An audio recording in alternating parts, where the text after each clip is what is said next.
Ça va durer 5 secondes, même pas. 9, 8, 7, 6, 5, 4, 3. Bonjour à vous tous. J'aimerais savoir si vous m'entendez bien et me voyez bien présentement. Et on va débuter avec ça. On parle d'immeubles à revenus aujourd'hui. On parle de locataires. Qu'est-ce qui se passe avec le 1er avril? Qu'est-ce qui s'est passé avec le 1er avril? Et qu'est-ce qui se passe avec le 1er mai? Qu'est-ce qui va arriver exactement avec le 1er mai, 1er juin? Parce qu'on sait probablement que ça ne sera pas terminé et on veut regarder ça ensemble. Fait que Sylvain qui me dit oui, je t'entends bien. Merci, Carl. Carl est encore avec moi aujourd'hui. Sylvain, oui, bon, excellent. Fait que donnez-moi 30 secondes. Je vais juste mettre mon écran comme ça. Parfait. Excellent. Fait que je suis avec Kevin Ellison aujourd'hui, qui Bonjour. est gestionnaire d'immeubles présentement. Il y a eu jusqu'à 550 portes. Exact. Exact. Dans le touch à bec, oui, 550 portes. 550 portes au total qui gère. Présentement, il est à 300 portes. Fait qu'est-ce qu'on va parler? On va parler de location, on va parler de multilogement aujourd'hui, puis il va vous donner plein de nouveaux trucs aussi avec aujourd'hui. Fait que j'ai plein de gens qui rentrent. Là. Bonjour Frédéric, bonjour André, Sylvain, Carl. Hier, il a sorti une annonce de la Direction générale de santé publique de Montréal qui disait qu'à tous les propriétaires d'immeubles locatifs sur l'île de Montréal, vous avez des devoirs à faire. Et l'article disait que vous devez nettoyer et désinfecter toutes les entrées de blocs à tous les jours. Fait qu'il faut qu'il y ait un système de nettoyage, de poignées de porte, de rampes d'escalier, de murs où tu mets tes mains pour s'assurer que tout soit propre. Et dans l'article, il recommandait même de le faire aux 2 à 4 heures. C'est beaucoup, là, c'est beaucoup de nettoyage. L'article de la santé publique de Montréal interdit les visites dans les immeubles à revenus à Montréal. Ça devrait être normalement comme ça, mais elle l'interdit encore. Et interdit les visites à l'intérieur, qui viennent de l'extérieur, mais à l'intérieur de l'immeuble aussi, pas avoir de rassemblement dans aucun des appartements ou dehors ou sur les balcons. Fait que l'île de Montréal, les gestionnaires, les gens qui ont des immeubles à revenus sur l'île de Montréal, vous avez une nouvelle procédure à mettre en place à partir d'aujourd'hui. Ce n'est pas rendu à grandeur du Québec, c'est rendu ici, mais peut-être ça valait la peine que si vous avez des immeubles, peut-être nettoyer un peu plus, surtout si vous avez des cas de COVID dans vos immeubles. Juste avant de partir, mardi le 14 avril, j'ai décidé de créer une nouvelle formation. Ça va se passer à 19 heures.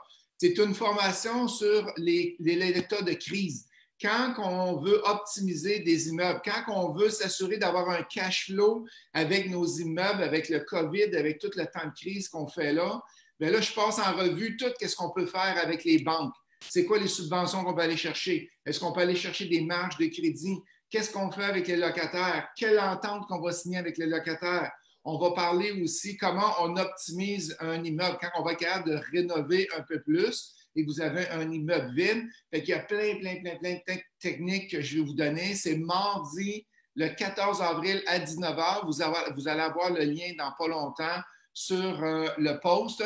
Le prix est 97 pour la formation. Fait que, et j'ai le coaching double qui part le 15 avril en virtuel. Les gens adorent le coaching double parce que c'est du théorique et du pratique. Et on part en virtuel. J'ai Caroline qui me pose une question. Est-ce qu'il y a un nombre maximum de portes pour ce nouveau règlement de nettoyage? Non, il n'y a pas de nombre maximum de portes. S'il n'y avait rien là-dedans. Si tu as des locataires sur l'île de Montréal, c'est bien important, sur l'île de Montréal, Caroline, tu dois faire les nettoyages qui sont requis. Fait qu'allons-y maintenant avec Kevin. Comment ça va de ton côté? Ça va très bien. Nous autres, le 1er avril, ça a vraiment bien été. Contrairement à ce qu'on voyait, là, tous les petits groupes qui s'organisaient en ce moment là, pour ne pas payer le 1er avril. nous, de notre côté, on n'a pas vécu ça du tout. Là, fait que ça s'est bien passé. Là. OK. Puis, fait que sur les 300 logements, il y en a combien qui ont été OK, qui n'ont pas eu besoin d'avoir d'aide? Dans le fond, sur les 300, là, pour donner des chiffres, des statistiques rapides, il y en a 4 qui nous avaient déjà approchés, dans le fond, pour vraiment prendre tout de suite des ententes. Puis, suite à ça, on a tous déposé notre argent. Puis là, on s'en attendait. On savait qu'il allait y avoir soit des retours au niveau des PPO, bien des chèques NSF. On en a eu 8 total. Là-dessus, il y en a déjà 4 qui s'est réglé, payé. Fait qu'il nous en reste 4, dans le fond, à gérer. Puis là-dedans, il y en a un qui est identifié problème. Les autres, c'est correct, on est déjà en entente. Fait qu'on parle en ce moment de 8 sur 300 en ce moment à gérer. Puis il y en a eu un qui est resté à problème sur 300. Fait que c'est mineur. On s'attendait tous à avoir un raz-de-marée de non-payeurs le 1er avril. Puis finalement, il y a eu une bonne coercion, une bonne collaboration entre les propriétaires et les locataires. Bravo, bravo. Exact. La communication, c'était super important. Puis aussi la rigueur. Puis s'assurer de faire comprendre aux gens que le loyer était à payer, vraiment qu'il n'était pas, qu'il disparaissait pas. De toute façon, les locataires, c'est des gens fiers. C'est du monde qui aime ça être à jour, règle générale, dans leurs documents. Fait que c'est des gens qui sont quand même proactifs. Là. Fait que non, pas eu de problème, ça a bien été jusqu'à date. Et comment vois-tu le mois de mai et le mois de juin? Parce que là, cette semaine, ils ont dit que c'était retardé jusqu'au mois de mai. Et un matin, je voyais dans le Journal de Montréal que tout rassemblement, organisation, fête à Montréal, sur l'île de Montréal, qu'on parle du Tour de l'île, qu'on parle de la Formule 1, qu'on parle du 24 juin, du 1er juillet, tout a été annulé jusqu'au 3 juillet. Fait qu'on peut s'attendre, fait qu'ils commencent à voir que ça va s'étirer, d'après moi, jusqu'au mois de juillet.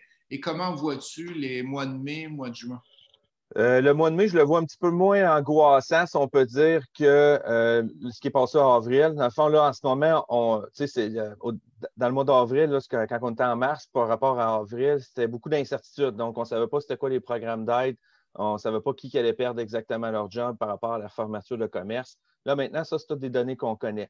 Donc, pour le mois de mai, moi, ce que je vois, c'est vraiment une belle continuité dans le sens où ceux avec qui on a pris les ententes, mais c'est de quoi qui va continuer. Mais là, on le sait que présentement, ça va être arrêté jusqu'au 3 mai. Donc, minimum, puis on le sait que ça va probablement dépasser. En ce moment, c'est principalement au niveau des constructions neuves que là, moi, personnellement, au niveau du mois de mai, je pense que vers la fin mai, même mi-mai, il va y avoir des reprises probablement au niveau des constructions. Excuse-moi. Oui, donc, je lisais un article dernièrement dans la presse. On parle de plus de 10 000 logements qui doivent être livrés en juillet, dont là-dedans, il y a à peu près 6 500 logements que c'est du locatif. Donc, là, je sais qu'à ce moment, il y a des pourparlers pour voir au niveau des mesures d'hygiène puis distanciation sociale, comment on peut redémarrer tranquillement au moins la construction résidentielle. Donc, pour le mois de mai, je vois vraiment une belle continuité avec une reprise tranquille au niveau des activités économiques. Là. D'accord.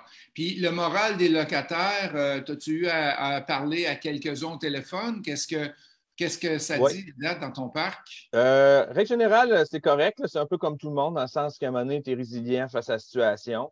Cependant, il y en a plusieurs en ce moment. C'est au niveau de l'angoisse, c'est principalement quand ils voient des rassemblements. Pas nécessairement des grosses fêtes, mais ce n'est pas tout le monde qui respecte le confinement comme qui est demandé par le gouvernement. Donc, exactement. Fait que des fois, c'est pas grand-chose. C'est juste de recevoir 1 à 2 personnes chez eux comme un souper.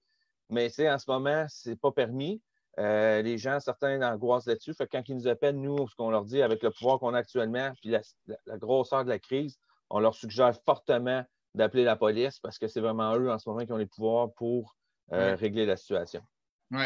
J'ai fait mon premier souper live dimanche soir avec des amis qui étaient à peu près à 10 km de chez moi. Puis on a soupé face à face avec l'ordinateur. On a été là 2 heures. C'était super le fun.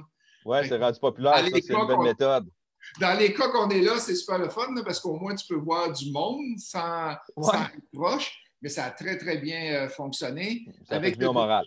C'est ça, avec le groupe VIP de coaching, qu'est-ce qu'on fait dans 2 semaines, un vendredi soir? On se fait un 5 à 7. Fait qu'un 5 à 7 virtuel, chacun va être en face de sa caméra. Puis Bon. on organise des activités durant la soirée pour jaser ensemble et mieux se connaître, etc. Ça fait que faut s'organiser, on n'a pas le choix. Exactement. On garde le moral de même. Puis, comment tu fonctionnes avec les visites? La semaine dernière, j'ai reçu le président de la PQ. Si vous voulez aller revoir l'entrevue avec le président de la PQ, c'était super intéressant qu'est-ce qu'il nous disait côté légal. Et toi, sur le plancher des vaches, là, comment ça se passe, Kevin, avec le plancher des vaches? Nous, dans le fond, on a tout mis en place assez rapidement là, pour faire, j'appelle ça des visites virtuelles. Ce pas des vraies visites virtuelles, dans le sens c'est plus via une vidéo qu'on a fait, qu'on a réussi à faire. Donc, on reçoit nos demandes, on fait une préqualification, on s'assure les gens, premièrement, qui répondent à nos critères. Lorsqu'ils répondent à nos critères, on leur envoie un lien pour qu'ils puissent faire une visite virtuelle via une vidéo. Donc, puis s'ils ont des questions, ils posent des questions, en même temps, on peut répondre. Et suite à ça, nous, dans le fond, comment on utilise les outils que la Corpic nous offre, c'est-à-dire proprio-location. Donc, on fait tout, on leur envoie un lien qui remplit toute la demande de location avec une signature électronique. Suite à ça, on fait l'enquête de prélocation. Nous, de notre côté, on continue à faire les appels pour les propriétaires, anciens propriétaires. Bon, tout ce qui est régie du logement. Là, c'est l'employeur qui est plus touché. Donc, là, il faut vraiment y aller au jugement là, selon la situation. Puis, suite à ça, on est capable de faire toute la signature du bail de façon électronique. Donc, on rentre le bail, on l'envoie de façon électronique, puis il est revenu signé. Au début, on a eu une bonne réponse, ça a bien été. On a signé, on est rendu à 6 locations. En ce moment, dans tout notre parc, on a 22 locations pour juillet. Donc, le taux il est très, très bas. Fait qu'on a 5 locations déjà de réaliser de cette façon-là. Là, en ce moment, ce qu'on vit comme problématique, c'est que les gens qui nous approchent, des personnes un petit peu plus âgées, donc des gens moins à l'aise avec la technologie, ce que ça fait, c'est qu'eux préfèrent attendre voir le déroulement au niveau de la COVID. Un coup que ça va passer, voir. Donc, ça, c'est ce qu'on voit là, vraiment Mais sur le qu'est-ce qu'ils plancher des font? portes. Eux autres, ils déménagent ou ils voulaient aménager dans ton logement? Aménagé. Donc, c'est des gens qui sont intéressés à venir habiter dans nos logements. OK. Fait que là, dans le fond, en ce moment, on a une liste de gens. Du moment qu'on va avoir des règles plus précises sur les visites au niveau par rapport, on suit toujours ce que le gouvernement dit. Donc, on va pouvoir procéder de cette façon-là. Nous aussi, ce qu'on a fait, c'est qu'on a fait une tournée de nos gens qui déménageaient. Voulez-vous toujours déménager, compte tenu de la situation? Présentement, on n'a pas les réponses de tous nos locataires, mais on en a déjà une qui a décidé que, regarde, vu la situation, je reste encore une année. Là, puis on verra ça l'année prochaine, là, voir comment ça va. On a une question de Terry qui n'est pas sur le sujet comme tel. Il dit: je suis en train d'acheter un immeuble à Trois-Rivières qui dit que c'est un 14 logements, mais le zonage indique 12. Le zonage indique 12. Est-ce que je devrais acheter ou me sortir de cette offre d'achat-là? Autrement dit, il achète un 14, mais en réalité, à la ville, c'est un 12. Fait que. Ben, c'est de voir, c'est sûr et certain, c'est de faire tout le due diligence, premièrement. Un, c'est quoi le secteur? C'est un bon secteur. Puis deux, peut-être d'aller voir à la ville, c'est quoi la légalité de cet immeuble-là. Parce que ce que tu veux pas, c'est ramasser les problèmes. Sauf que si ça fait des années puis il a été vendu en tant que 14, ça fait des années, je pense pas que c'est une problématique. Moi, dans le cas d'une négo comme ça, qu'est-ce que je dirais à Terry? C'est Terry, achète-le comme un 12. Fait que s'il y a un problème plus tard, tu es obligé de passer de 14 à 12, bon, au moins tu l'as payé. Les chiffres vont être corrects. Tu l'as payé le prix que ça vaut. Exact. Ça ne veut pas dire qu'il faut qu'il se sauve. Mais Ben, attention au secteur à Trois-Rivières. Je ne connais pas le secteur, là, mais. Et je pense qu'il y a un Bronx à Trois-Rivières. Hein? Oh yes, c'est Sainte-Cécile. On s'en va avec une autre question de Vivan. Comment faire une enquête de prélocation complète, sachant que certains services comme la régie du logement permettant d'avoir les antécédents du locataire sont fermés? Quelle est l'alternative qui se présente aux propriétaires qui souhaitent faire une enquête prélocation en cette période de crise? Ben, moi, dans le fond, si on parle de la régie du logement comme telle, moi, c'est très rare que je me présente à la régie. Je vais tout le temps sur la SOQUIJ, S-O-Q-U-I-J. Dans le fond, c'est Jugement Québec. Fait qu'on est capable d'avoir tous les jugements de plusieurs. Là, on peut avoir le criminel, on peut avoir le primitif et on peut avoir aussi les dossiers qui ont été rentrés au niveau de la régie du logement. Donc, moi, je passe tout le temps par là. Donc, j'ai tout le temps eu mes réponses. Il est moins à jour que si on se présente directement à la Régie du logement, mais habituellement, on a toutes les informations qu'on a besoin. Puis, de toute façon, on fait tout le temps les demandes quand on appelle les propriétaires actuels, les anciens propriétaires. Avez-vous un dossier de la Régie du logement ouvert? Donc, s'il n'est pas inscrit à la Régie, mais qu'on a un propriétaire, il dit oui, j'ai de quoi, au moins, on est capable de valider ce point-là. OK. Alors, on a une question qui est plus investissement immobilier que gestion d'immeuble. Momo Adrien qui demande, peut-on se faire financer sans mise de fonds en sachant qu'on peut avoir un Love Money ou une autre personne qui finance la mise de fonds? Ben oui, pourquoi pas? Oui.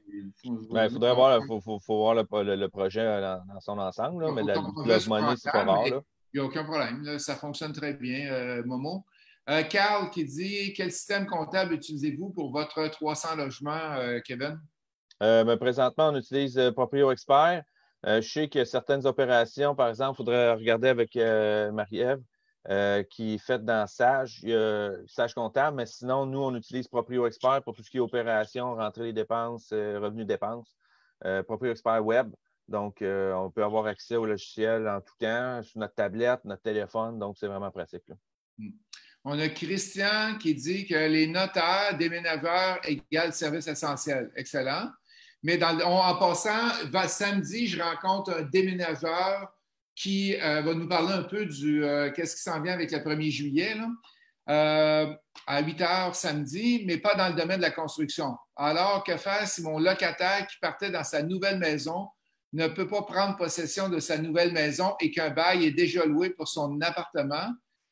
Il ne faudrait pas annuler au niveau gouvernemental tout déménagement, point final, car les locataires qui s'en vont vers le neuf sont pris au piège. Oui, mais tu ne veux pas faire ça, Christian, pour quelques personnes qui ont été construites des maisons.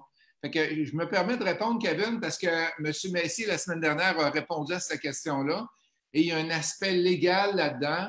C'est que ton locataire qui a dit qu'il terminait, c'est lui qui est responsable de se trouver quelque chose. Ça fait comment ça fonctionne? C'est que tu dois y envoyer une mise en demeure pour dire que tu quittes, le loyer est reloué. Si tu restes dans le logement, tous les dommages qu'il va y avoir pour le futur locataire, que lui va être obligé de rester à l'hôtel en attendant que toi, tu sortes, c'est toi qui paye le locataire sortant. OK? Fait qu'il faut que ça soit très, très clair avec lui. Il ne peut pas rester dans le logement. Moi, qu'est-ce que je te conseille, Christian? Va donc voir des locations Airbnb court terme, puis dis-lui qu'il s'en aille dans un Airbnb court terme. S'il est dans le sud de Québec, j'en ai un à louer. Le sud de la ville de Québec, j'en ai un à louer. Fait que là, on est rendu du côté légal. Je te suggère de réécouter l'entrevue avec le président de la PQ vendredi dernier que j'ai faite. Il parle exactement les procédures légales à faire si ça arrive.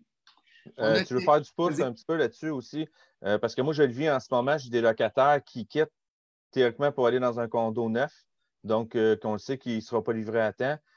Moi, ce que je fais, par exemple, en tant que gestionnaire, c'est faire un suivi de ce gens-là pour qu'ils approchent. Parce que moi, ce que je veux, là, c'est que ce soit l'entrepreneur qui les prenne en charge. Il faut qu'ils déménagent, il faut qu'ils partent. Moi, le logement est loué.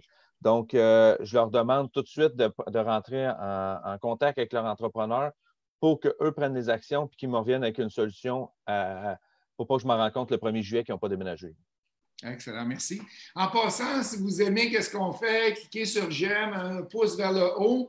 Hier, on a eu 184 j'aime durant la conférence. Fait que on ne lâche pas, on veut avoir de l'implication de vous. On veut que vous soyez là avec nous autres quand on fait des rencontres comme ça. Yes.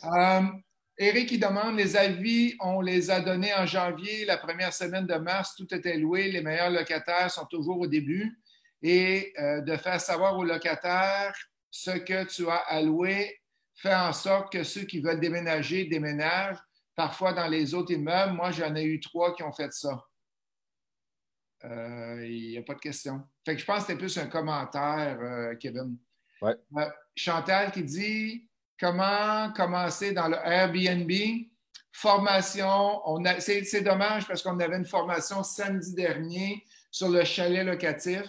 On a une formation en ligne, Chantal, qui a 2 formations là-dessus. On a une formation sur Airbnb qui est de 3 heures, mais elle n'est pas enregistrée. Il faut que tu ailles voir sur notre site internet imofacile.ca et tu vas pouvoir retrouver c'est quand qu'elle se redonne. Je pense que c'est dans 3 semaines, 1 mois. Et tu as la formation sur le chalet locatif qui revient le 6 juin. Le 6 juin, c'est un samedi, c'est toute la journée et c'est en virtuel. La personne qui donne le chalet locatif a 39 chalets présentement, fait qu'elle connaît très, très, très, très bien le chalet et Airbnb. Christian, et dans un autre cas, est-ce la même chose si le locataire était dans une maison et que cette maison fut vendue? Alors, ce n'est pas le locataire qui a signifié qu'il voulait partir. Et dans un autre cas, est-ce la même chose si le locataire est dans une maison? Bien, il y a eu son avis comme quoi que le 31 décembre, il y a eu son avis 6 mois avant la fin du bail, comme quoi qu'il faut qu'il foute le camp. Et il y a jusqu'au 30 juin pour s'en aller. C'est que tout a été fait légalement. La maison a été vendue, puis il doit quitter. Ça fait que c'est... oui, s'il y a eu son avis légal et que tout respecte les normes, il n'y a pas le choix. Avais-tu quelque chose à rajouter là-dessus? Non, c'est non? très bien dit. Dans votre compte, Carl Bessette qui demande, dans votre compte de dépenses, séparez-vous les matériaux en divers comptes, plomberie, électricité, peinture? Idéalement, oui. Mais je sais que ce n'est pas tout le monde qui le fait, mais idéalement, c'est bon de savoir au niveau De mon peinture, côté, électricité, plomberie. c'est ça. De mon côté, je les sépare avec plus en logement que plomberie, électricité. Fait que l'appartement à 1, qu'est-ce qu'on a mis dedans? Pour quand on fait la régie, quand on fait les augmentations de loyer plus tard, ben, ils sont calculés déjà par logement. Chantal qui dit ici, c'est un appartement pour Airbnb et non un chalet. Il n'y a aucune différence, que ce soit un chalet, un appartement, n'importe quoi, un condo, c'est tous les mêmes principes qu'on a présentement, qui fonctionnent très bien. Fait que n'hésitez pas, si vous avez des questions pour Kevin, allez-y. J'en ai plus qui s'en viennent. Une question que je me pose, Kevin, est-ce que tu demandes de voir le locataire avant avec l'auto qui arrive? Parce que d'habitude, quand tu vois le gars je ne sais pas moi, qui arrive à moitié sous, puis il arrive dans son auto, puis avec quelqu'un d'autre, puis je le veux, mais là, on n'a plus ce contact humain-là. Là. Tu fais quoi pour la location? Effectivement, on a perdu, c'est quand même un bon indicateur. Là, ça, quand les flags rouges avaient levé, on en avait quand même pas mal. Là, en ce moment, ce côté-là est plus compliqué, fait qu'on prend le temps de plus discuter, pose plus de questions. Puis aussi, ce qu'on se rend compte là, dans nos enquêtes de prélocation, quand on les fait de façon vraiment rigoureuse, ces flags-là, ils ressortent. Donc, avec nos propriétaires, anciens propriétaires, il ne faut pas juste demander payes-tu bien. On pose des questions, le comportement, si c'est quelqu'un qui reçoit beaucoup, avez-vous déjà des problèmes autres? Fait que là, c'est l'important, c'est de poser beaucoup de questions, d'écouter la réponse, mais d'écouter le ton que le propriétaire et l'ancien propriétaire dit. T'sais, moi, je dis tout le temps à quelqu'un, et puis, es-tu tranquille? Puis on entend ouais, c'est correct. T'sais, quand tu entends ça, j'appelle ça un flag. Fait que c'est sûr qu'on a perdu cette proximité-là. On essaie le plus possible de faire ça aussi par téléphone. On entend la voix, on entend l'intonation. Mais effectivement, pour l'instant, c'est vraiment c'est une petite problématique, mais avec tout le reste, on est capable quand même de bien combler. De bien combler, parfait. J'ai Natacha qui donne un commentaire. Pour ceux qui seront mal pris en juillet, ils peuvent regarder dans leur ville les résidences universitaires qui offrent la location touristique l'été, des appartements complets, tout inclus, meubles, vaisselle. Est-ce que tu as ça à Trois-Rivières, Kevin? Oui, j'ai ça à Trois-Rivières. Justement, Natacha pourrait nous en dire. Ça va me faire rire. Effectivement, dans le fond, c'est que ce qui est arrivé, c'est que souvent, il y a aussi, ça c'est un bon point, c'est un très bon point, c'est que ces résidences-là, des fois, sont louées pour des événements. Donc, nous, ici à Trois-Rivières, on a beaucoup de logements pour étudiants. L'été, ce qu'ils font, c'est qu'ils louent ça, exemple, nous, c'était maintenant le Cirque du Soleil, les gens du Grand Prix. Donc, c'est tous des événements, malheureusement, qui ont été annulés. Donc, ils se retrouvent quand même avec une grande disponibilité. C'est des logements qui sont tous équipés. Donc, des fois, ça peut être une super de belle transition, effectivement. Cool. Peut-être une solution pour la personne Exact. tantôt qui quittait le logement. Merci, Natacha. On a Chantal qui dit « Moi, je suis hors la loi. » Oh boy, OK. J'ai hâte de lire. Je demande d'avoir accès à son Facebook pour voir le genre de post qu'il fait. Ben moi, ça fait partie de mon enquête standard. Toutes Okay. les Facebook sont sont scannés. Sont scannés, effectivement. Parce que souvent, ça, c'est de la belle information. Quelqu'un dit, moi, j'ai pas de chien, puis là, il y a 50 photos de chiens, de bébés agro, puis c'est tout le temps de même.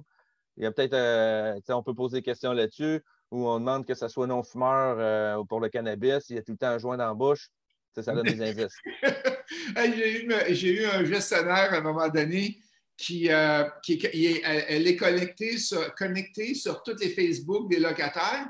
Puis tout d'un coup, il y a un Facebook qui apparaît. Il dit ah, regardez ma nouvelle acquisition, un beau petit chien, toi. Il était tout cute. Ah, je suis tellement content d'avoir vu mon chien. Ça, c'est un dimanche au soir, le lundi matin. Ça a cogné à la porte chez elle. Il dit c'est à qui ce chien-là? Ah, ben, je le garde pour quelqu'un. Il dit ouais, mais regarde ton Facebook, tu dis que c'est à toi. OK. Fait que là, en donne une semaine. Facebook, là, c'est une. 30 secondes. Je veux juste faire une parenthèse parce que ma plus belle histoire de Facebook, c'est un décarpissement.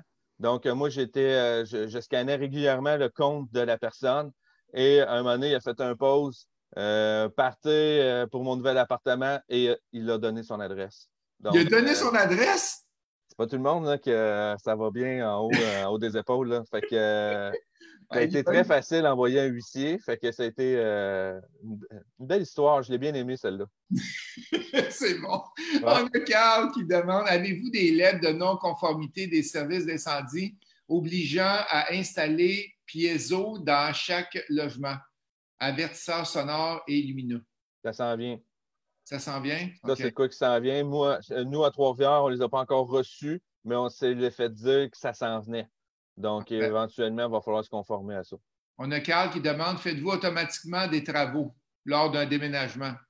Pas automatiquement. Ça dépend de l'état faut juger, là, parce que tout est une question d'argent, dans le sens que des fois, ce qu'on peut faire, c'est donner avec la Corpic, nous, on a des très bons rabais, exemple, chez Bétanel. Donc, de dire, on donne un 5 gallons de peinture blanc pour, exemple, rafraîchir le salon, quelque chose dans le genre. Mais sinon, tout est évalué au cas par cas. OK. On a Jean-François. Ton Facebook a fait jaser bien du monde, là. Ça déboule. Okay. Jean-François qui demande est-ce que tu obliges d'avoir accès à son Facebook dans un des règlements de ton quand tu loues? La vérité, je ne l'oblige pas. Je l'oblige pas, mais c'est extrêmement rare que je suis tombé sur un Facebook bien fermé là, au niveau de la confidentialité. La plupart des Facebook là, sont quasiment tous open. Là. Fait que c'est très, très rare. Les fois que j'ai fait les demandes, ça a été accepté. Donc, j'ai jamais eu à l'obliger. Légalement, je ne sais pas jusqu'à quel point j'aurais le droit. Ça serait une bonne question à creuser. Mais pour l'instant, je n'ai pas eu de problématique à ce niveau-là. Là. Parfait. On a Syl Marois qui demande un locataire fait des bris dans le logement et quitte. Je pense que c'est mieux de réparer que d'attendre 2 ans d'avoir un jugement et payer un huissier et ne rien recevoir en contrepartie. Pouvez-vous partager vos expériences là-dessus? Oui, c'est de faire attention. Tout est une question de calcul par rapport à le coût que ça va impliquer dans la régie du logement, huissier, saisir, versus les coûts vraiment de travaux demandés. Exemple, quelqu'un a mis un cadre au mur, on a 2 trous, il dit moi, je ne les fais pas. Tu peux t'assister longtemps, mais tu n'iras pas en régie pour 2 trous. Pour un cadre. Cependant, si on arrive que la personne n'a pas entretenu sa salle de bain, qu'il y a de la moisissure partout, qu'il a brisé les planchers, qu'il faut surface tous les planchers que tu venais déjà de faire, là, à ce moment-là, ce qu'on fait, c'est on effectue les travaux, on prend tous les montants, puis oui, ça va prendre 2 ans, mais si dans 2 ans, on est capable d'aller chercher, exemple, le 3/4 des montants investis ou 100%, c'est l'idéal, au moins, ça va toujours faire ça parce que tout est une question de dosage là-dedans. Je dépense 500$ pour aller chercher 300 ou je dépense 500$ pour aller chercher 2000. C'est là qu'il faut mettre en perspective. Là. On a Nicolas qui me dit bonjour Kevin, quelle communication locataire utilises-tu pour notifier courrier recommandé par email ou genre pronotif? Très, très, très pronotif de plus en plus. Tous ceux qu'on n'a pas réussi. Parce qu'en ce moment, Pronotif, c'est pour ceux qui ont des adresses courriels. Nous, on a quand même une clientèle assez âgée, donc ce n'est pas tout le monde qui a une adresse courriel. Et ça, c'est tout le temps courrier recommandé. On fait le tracking number. Là, dans le fond, on fait le suivi, imprimer la réception et la signature. Donc, on s'assure de tout le temps avoir cette documentation-là. Fait qu'on joue sur ces deux formes-là. Là. On a Marika qui dit généralement, les contrats de construction neuve ont des clauses qui dégagent les entrepreneurs des retards en cas de force majeure. Cet arrêt des chantiers nous coûte assez cher déjà. Les locataires sont mieux de s'arranger pour mettre leur stock en storage et aller rester chez la famille ou amis en attendant s'ils ne veulent pas se payer des Airbnb. Je pense que c'est plus un commentaire là-dessus. Ben, c'est correct, mais tu sais, puis oui, je le comprends. Là, tout le monde est dans cette problématique-là. Mais moi, j'incite quand même mes locataires à essayer de prendre des arrangements. Il y a plusieurs entrepreneurs, là, ça dépend toujours, j'imagine, de l'envergure de l'entrepreneur, là, mais plusieurs entrepreneurs qui sont prêts à faire leur bout de chemin, si on peut dire, là, sans nécessairement faire le chemin complet. Là. Mais l'idée, c'est qu'ils se parlent. Exact, parfait. Allô, Chantal, nanana. Carl, laisser un locataire bouffer des trous lui-même, c'est pire. Oui, souvent, c'est pire, Carl, tu as raison. Et puis des fois, là, quand tu les laisses faire, là, ça peut être assez épeurant, la job qu'ils font. Là. Fait que c'est de faire attention à ça, effectivement. On a des questions qui disent, est-ce que vous pensez que les immeubles à revenus vont baisser de prix ou ça va rester stable avec le marché? Fait que je te laisse parler, puis je vais embarquer après ça. Moi, je ne pense pas que ça va baisser. Les marchés vont être stables. C'est juste que la plus-value, peut-être dans certains secteurs anticipés, va peut-être être un peu moindre. Mais ça va être quand même, ça va rester probablement très stable là-dessus. Je ne vois pas de. Il ne faut pas oublier, Kevin, que le prix des immeubles à revenus est basé sur les revenus d'immeubles. Sur la valeur économique. Donc, s'il y a plus de revenus, puis là, l'avantage qu'il y a, c'est que le taux d'intérêt a baissé. Fait que là, ça l'augmente, ça permet d'acheter, d'être plus facile à acheter. Exact. Parce que la valeur économique a augmenté. C'est que. Puis, tu sais, la crise du logement est quand même présente. Donc, on ne pense pas que les loyers vont baisser. Les loyers vont rester les mêmes. Sinon, dans certains secteurs, malheureusement, ils vont sûrement en profiter puis augmenter. Donc, d'après moi, ça va être assez stable là-dessus. Je refais un rappel. Si vous aimez qu'est-ce que je fais à chaque matin, cliquez sur j'aime avec un pouce vers le haut. On veut avoir beaucoup de j'aime pour montrer aux gens que c'est intéressant qu'est-ce qu'on fait à chaque matin. Demain matin, je réponds à vos questions. Je suis en ligne. Je passe en revue tout ce qui s'est passé dans la dernière semaine avec la Régie du logement, avec la Corpic, la PQ. C'est que je fais une très grosse recherche journalistique pour demain et je réponds à vos questions en ligne. Vendredi, on est avec Maître Audet et on va parler de les contrats que vous avez avec votre entrepreneur, les contrats que vous avez avec des beaux commerciaux. Est-ce que la pandémie, c'est un cas de force majeure? Est-ce que c'est un cas de force majeure ou pas? Parce que d'un cas de force majeure, tu peux te retirer d'un contrat. Mais là, Luc va passer la semaine à regarder la jurisprudence dans des cas comme ça, qu'est-ce qui s'est passé dans les années dernières, dans des cas similaires, et il va répondre à la question. Fait que manquez pas ça, vendredi, avec Maître Audet, on jase de force majeure, autant dans les contrats de construction, dans peu importe quel contrat qu'on peut avoir. Kevin, est-ce que tu restes en mode acheteur dans ce temps-ci pareil? Oui. Oui, c'est sûr et certain. Mais avec la grosse acquisition en ce moment, c'est sans dire jouer défensif, on s'assure vraiment qu'on reste liquide, qu'on est que tout est bien géré. Fait que c'est d'être stable, mais effectivement, tout le temps l'œil ouvert en mode analyse, qu'est-ce qu'on peut faire dans le futur, ça c'est sûr et certain. On a quelqu'un qui demande avec Proprio Expert, est-ce qu'on peut gérer les locations, les dépenses de location?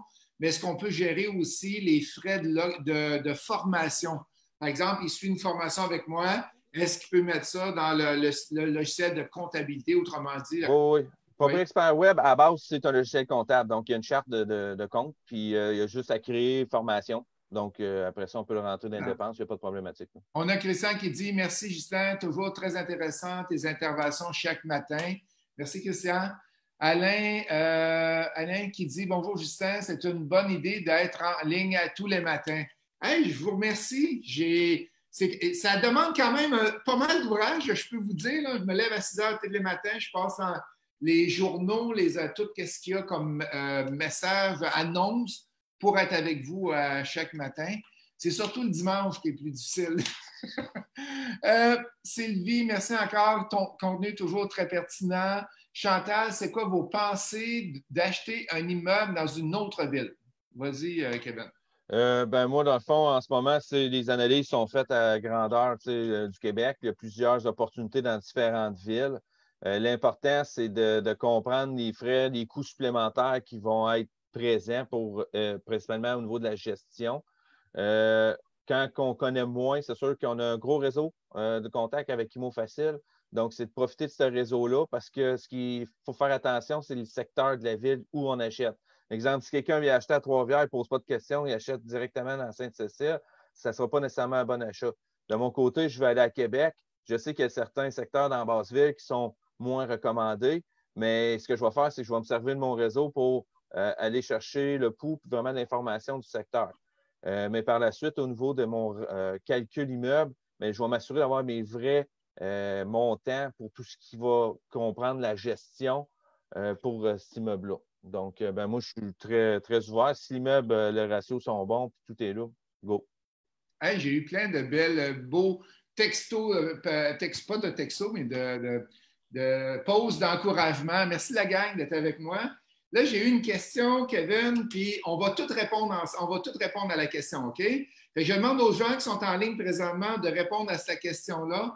Est-ce que vous louez avec électricité, oui ou non? Fait que si vous avez des logements qui sont loués présentement, fait que dites-moi oui. Et si c'est, par exemple, 50 loué avec électricité, fait que marquez-moi 50 je veux voir, je veux faire des statistiques, voir les gens qu'est-ce qu'ils voient. Et toi, Kevin, de ton côté, sur 300 logements, tu en as combien? Il faudrait que je sorte le ratio, mais on est en bas de 10 là. Il y en a qu'on a, juste pour peut-être un 15 Dans le fond, il y en a qu'on a l'électricité. Souvent, c'est que l'énergie principale au niveau du chauffage, ça se trouve avec du mazout. Donc, dans ce temps-là, on fait chauffer éclairé. Moi, je ne suis vraiment pas un fan de ça, là. Fait que du moment que je peux débrancher, je débranche tout le monde. Les seuls vraiment qu'on laisse chauffer éclairé, c'est lorsqu'on a des plus petits logements, que ce soit des 1,5, 2,5 avec, qui sont vraiment destinés à une clientèle étudiante. Parce qu'un étudiant, ce qui arrive, là, il arrive avec sa valise, le reste, il ne veut pas s'en occuper. Là. Donc, c'est du semi-meublé, chauffé éclairé. Mais très, très peu. Moi, c'est pas. Parfait. Fait que tu noterais peu. Tu dirais en bas de 10 sur ton 300? Sur 300, mettons 10 même pas. Non, 12. OK, mettons une quinzaine. Une quinzaine sur 300. Ouais. On a Carl ici qui dit 6 sur 175. Nicolas qui dit 75 gaz fourni, 25 électricité locataire. On a Chris qui dit oui, 24 avec chauffé éclairé et 16 non chauffé. Sylvie qui dit pas d'électricité chauffée. Excellent. Pas d'électricité. Joanne, personne. Moi, j'en ai peut-être 3-4 de fournis avec électricité dans mon cas. Fait que, et moi, je veux. Caroline qui dit moi, je veux éviter les abus, donc pas d'électricité inclus, sinon je convertis. Julie qui dit salut Julie. 19 sur 20 avec électricité chauffée, clientèle étudiante. C'est exactement ce que Kevin disait. Et vous autres, il en manque quelques-uns, je n'ai pas vu tout le monde. Qu'est-ce que vous avez comme électricité avec ou inclus ou non inclus?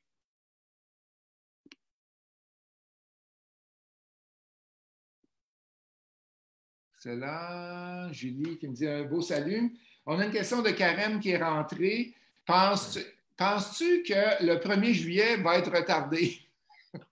Pas la date du 1er juillet, mais les déménagements. Oui, un peu dans le fond, repousser, un peu comme l'Halloween qu'on a vécu cet automne. C'est une nouvelle mode de repousser. La vérité, c'est une bonne question. Je ne crois pas. Les implications seraient quand même assez majeures à ce niveau-là. Je pense qu'il va y avoir beaucoup d'autres alternatives avant, mais non, je ne pense vraiment pas que le 1er juillet va être retardé. Là, il s'est parti un groupe sur Facebook.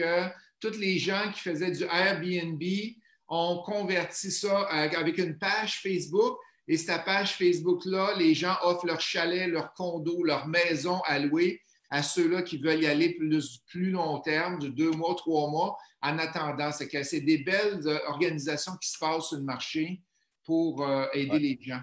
On dit, Alain qui nous dit, l'électricité, c'est une dépense variable, exactement. Ça doit coûter moins cher sans électricité, exactement. Fait que c'est sûr que si tu le fournis sans électricité, c'est pas toi qui prends le risque des augmentations. Et on a notre ami Guillaume qui est au VIP, qui est avec moi.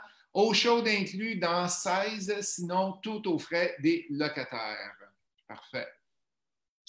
On a loué avec l'électricité. C'est que là, on a eu beaucoup de gens fait que, tu vois, c'est à vrai, je dirais 10 à 20 des gens Ouais. qui vont louer avec électricité ou non, sans électricité. Avec électricité, oui, on va Avec dire. électricité, oui. C'est bon. Rome qui demande quelle est cette page, s'il vous plaît, pour le Airbnb. Laisse-moi, je ne peux pas la taper live. Rome, qu'est-ce que je vais faire? Je vais répondre en dessous de ton post et je vais te donner l'accès, je vais te donner le lien. C'est une étudiante au coaching double avec Imo Facile qui a décidé de partir ça parce que j'ai beaucoup d'étudiants qui font de la location court terme. Et moi-même, je me suis inscrit parce que j'ai un immeuble à vendre au sud de Québec, de la ville de Québec. Puis c'est quand même très rentable. Là. J'ai 50 000 de revenus, puis j'ai 7 logements plus du Airbnb et je demande 150 000.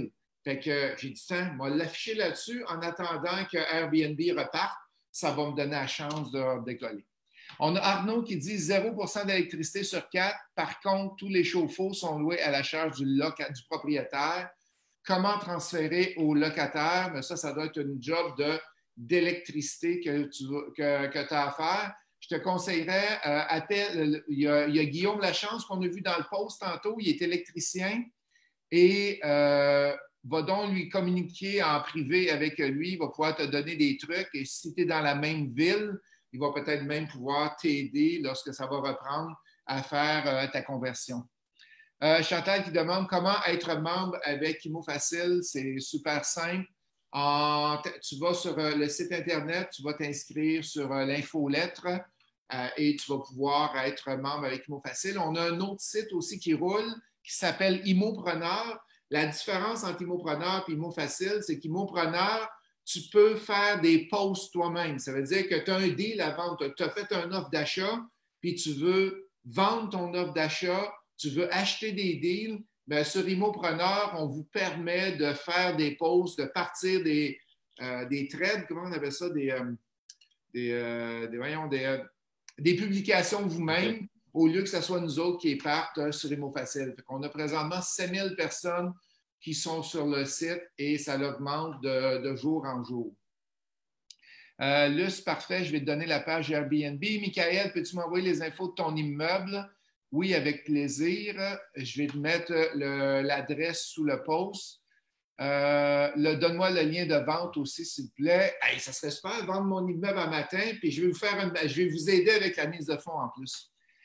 Kevin, j'ai perdu ton texte, Kevin. Si tu es capable de me le recopier, ça descend vite, moi, à l'écran, puis je l'ai manqué. Peux-tu m'envoyer les infos de ton immeuble? J'aimerais aussi la page. OK, Marcel, vous avez passé tout droit à ma question. Oui, je le sais, Marcel, quand ça arrive trop vite, la question descend vite puis que je n'ai pas le temps de la lire.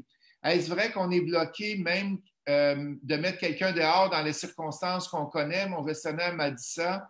Vous avez un conseil? Oui, bien, c'est vrai. Dans le fond, on ne peut plus faire d'éviction depuis c'est le 16 au 17 mars. Donc, ça, c'est vraiment la problématique qui va. Bien, la problématique. Je ne pense pas que ça soit en grand nombre, mais c'est la problématique quand même qu'on va vivre le 1er juillet.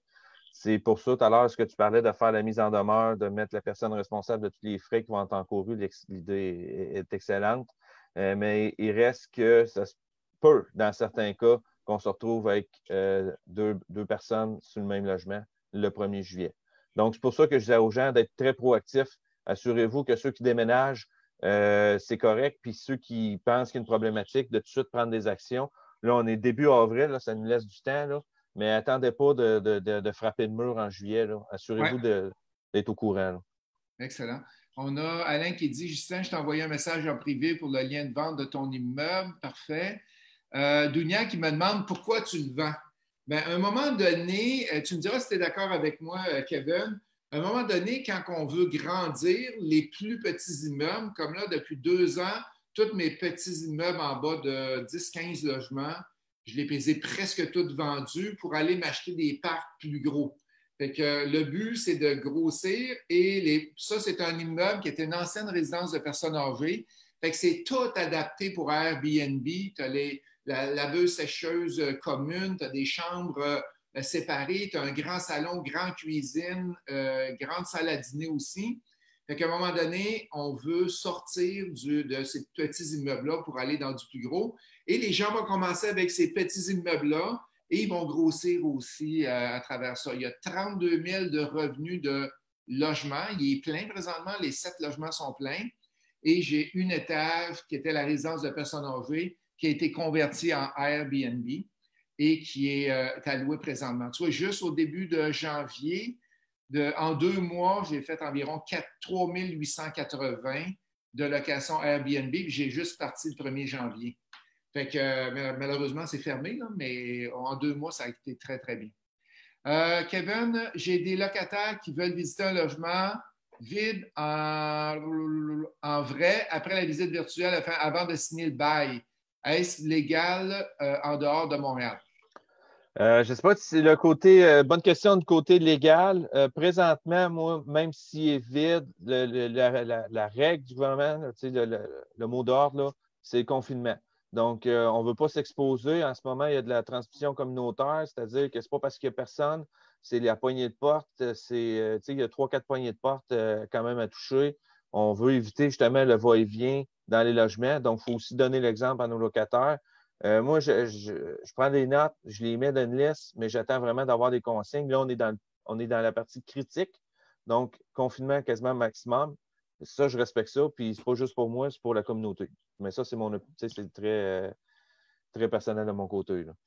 Une question qui est rentrée. Est-ce que justement, tu penses que la reprise Airbnb va fonctionner? Attache ta tuque, mon ami, avec le 1er mai. N'oublie pas que le 1er mai, tu n'as plus le droit de louer du Airbnb si tu n'as pas de permis CITQ, la Commission Industrie touristique du Québec. Ça veut dire avec les étoiles, l'affiche avec les étoiles, là, fait qu'à partir du 1er mai, tu n'as plus le droit. Fait que les inspecteurs, ça va être super simple. Qu'est-ce qu'ils vont faire? Ils vont se promener, ils vont aller voir Airbnb, chalet à louer, Kijiji, les packs. Il n'y a pas de CITQ, amende. Il n'y a pas de CITQ, amende. Qu'est-ce que tu penses que ça va faire? Ça va nettoyer le marché de tous ceux-là qui sont illégaux. Et comme moi, je suis légal, j'ai mon permis de CITQ, j'ai tout. Fait que là, moi, mes ventes vont augmenter et la location va augmenter. Et cet été, les gens ne s'en iront pas en Europe, s'en iront pas en Chine, au Japon pour aller visiter, puis aux États-Unis, ils vont rester au Québec. Ils vont louer des chalets au Québec, des condos au Québec, des endroits touristiques au Québec. Fait que, attache ta tuque, je prédis que cet été, ça va être un des plus gros étés Airbnb qu'il va y avoir. C'est sûr que si le corona finit au mois de mai-juin, Ouais. mais je te le dis, ça va être super bon. Steve, il demande ton immeuble, il est où? Il est à 40 minutes des ponts de Québec, dans Bellechasse. Dounia qui nous dit « Merci, j'adore vos capsules. » Merci, Dounia. Combien de portes ton immeuble? Mon immeuble est 7 logements présentement. Et j'ai 9 chambres à louer. Je peux rentrer 23 personnes dans la partie Airbnb. Michael, très bonne façon de penser. Excellent. Sébastien, combien coûte ce permis-là? C'est environ 250-300 $. Ça dépend combien tu as de chambres pour le permis de CITQ. Est-ce que tu penses qu'il va y avoir au mois de juillet ou est-ce que tu penses qu'il va y avoir, Kevin, une autre bourrée de location au mois de septembre, étant donné qu'il y en a peut-être qui vont vouloir déménager plus au mois de septembre qu'au mois de juillet? Moi, je pense pas que ça va être pire que d'habitude parce qu'il reste que l'automne, tout le temps, c'est rendu une autre bonne saison. C'est sûr que la grosse saison, c'est tout le temps le printemps. L'autre bonne saison, on parle de la saison des séparations plus à l'automne. Je crois que ça va quand même être la même parce que de toute façon, si on ne repousse pas le 1er juillet. Donc, tu déménages ou tu ne déménages pas. Fait qu'à partir de juillet, ceux qui avaient à déménager, ils ont déménagé, puis ceux qui restaient, restent.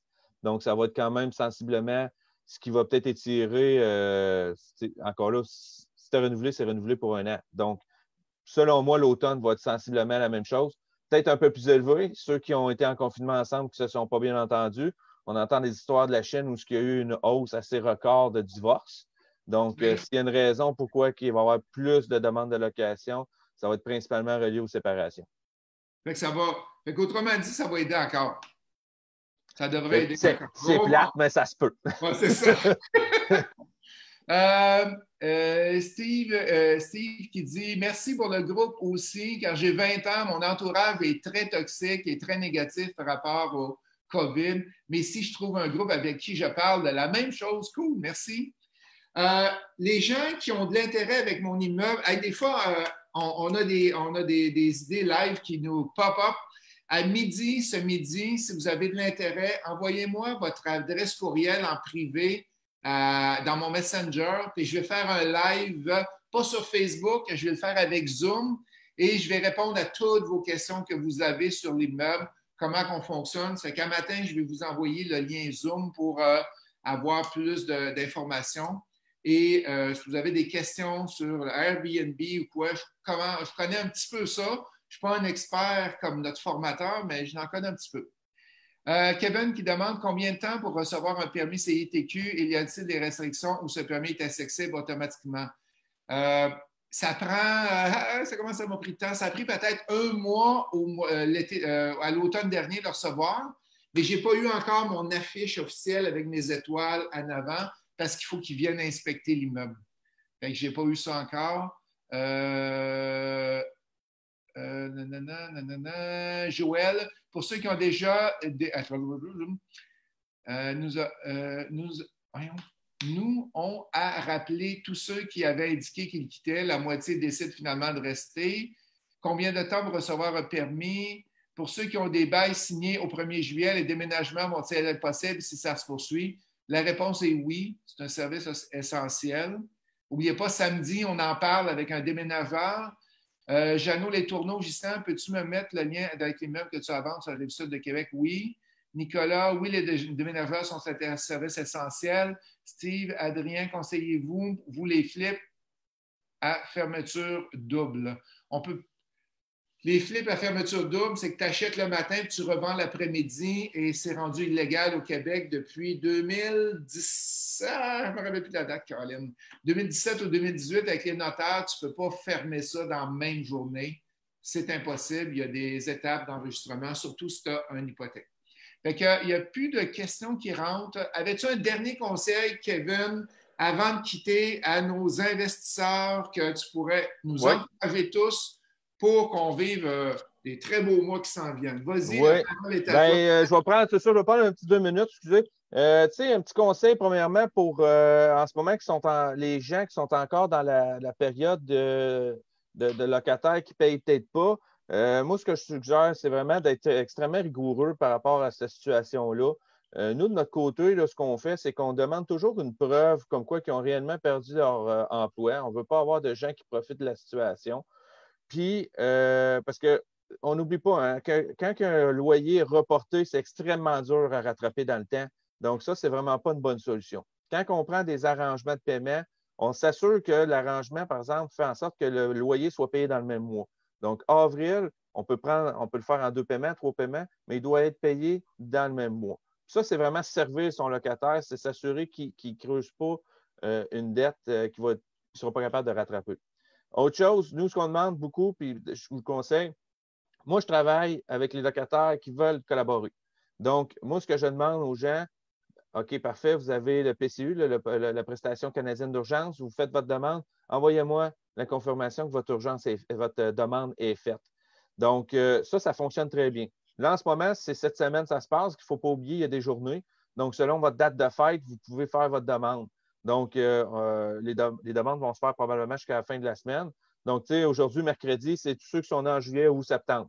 Donc, il faut être patient, mais il faut que les gens démontrent qu'ils veulent collaborer. Si on voit que les gens ne collaborent pas, ne perdez pas votre temps. Suite à un dossier à Régie du logement, avec toutes les audiences qui ont été mises de côté, la liste va être longue. Donc, assurez-vous de rentrer immédiatement dans cette liste-là. Oui, ça, c'est le petit conseil pour les non-paiements. Autre chose, au niveau investissement, moi, ce que je suggère aux gens, on prépare tout de suite la relance parce qu'il va y en avoir une relance. Donc, en ce moment, les taux sont bas. Donc, regardez, c'est quoi vous avez sur vos immeubles? Est-ce que vous êtes capable d'aller refinancer, aller chercher de la liquidité? Quitte à le prendre, on va chercher ça, on met ça dans le compte. Au moins, si on a des moments plus difficiles, on a une liquidité. Mais c'est surtout quand la relance va commencer, on est prêt pour faire des acquisitions. Parce que hier, je pense que c'est Jean-Luc qui parlait.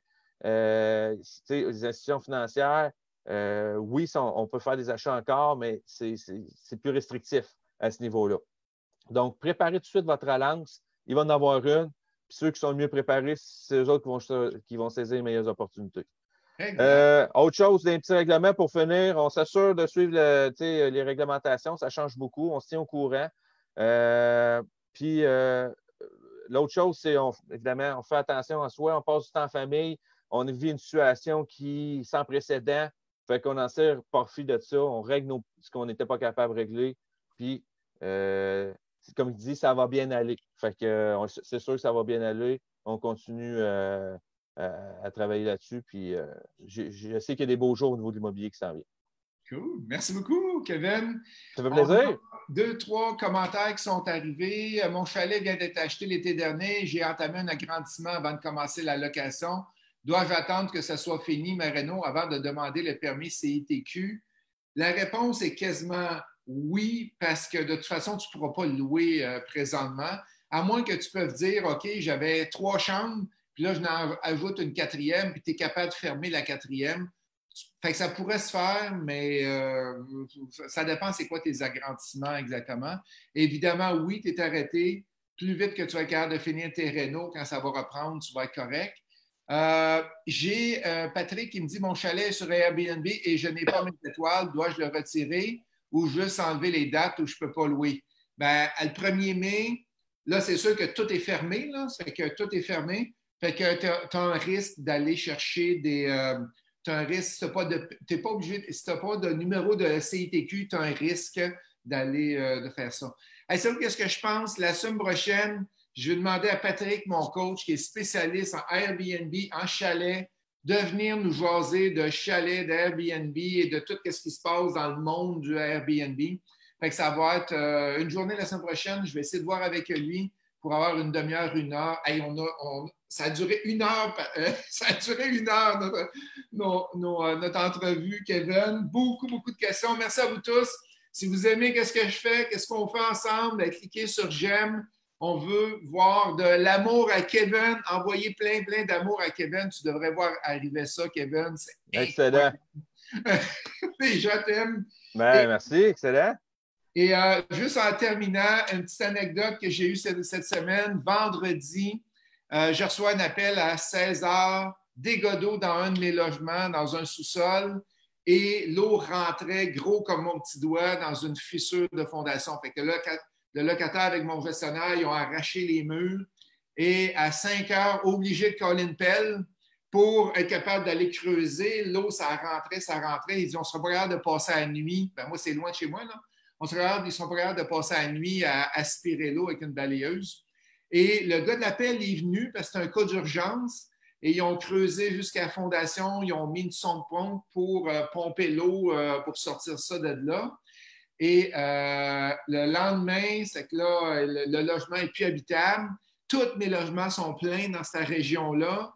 On essaie de trouver d'autres logements de vide dans la région. Tout est plein. Les gîtes ne veulent pas savoir, ne veulent pas avoir personne. Fait que sais-tu ce que j'ai fait, Kevin? J'ai pris ma roulotte personnelle. Je l'ai partie, parce que j'avais une roulotte dans ce coin-là, parce que je suis originaire de là. Je l'ai partie par téléphone avec quelqu'un qui avait écrit pour rentrer dans la roulotte. Bon, ben, tu ouvres le gaz propane, tu fais ci, tu fais ça. Fait que le gars, il est super heureux. Il reste dans une belle grosse roulotte de 34 pieds, quasiment 2 étages, là, avec une fifth wheel. Et fait que il est très, très heureux, puis il réussit à se débrouiller comme ça. Fait que des fois, on est créatif. Puis j'ai réussi à garder mon locataire, parce que ça va durer au moins jusqu'au 4 mai, parce qu'il ne pourra pas creuser et réparer rien avant le 4 mai. Tu feras un cours là-dessus, gestion de crise, location court terme de roulotte. Oui, c'est ça que je fais. Des fois, il faut être... Hey, merci beaucoup, la gang. Merci. Merci à vous tous. Ça fait plaisir, c'était le fun, bien amusant. Fait que, on se revoit bientôt. Merci. Bye. Good. Bye.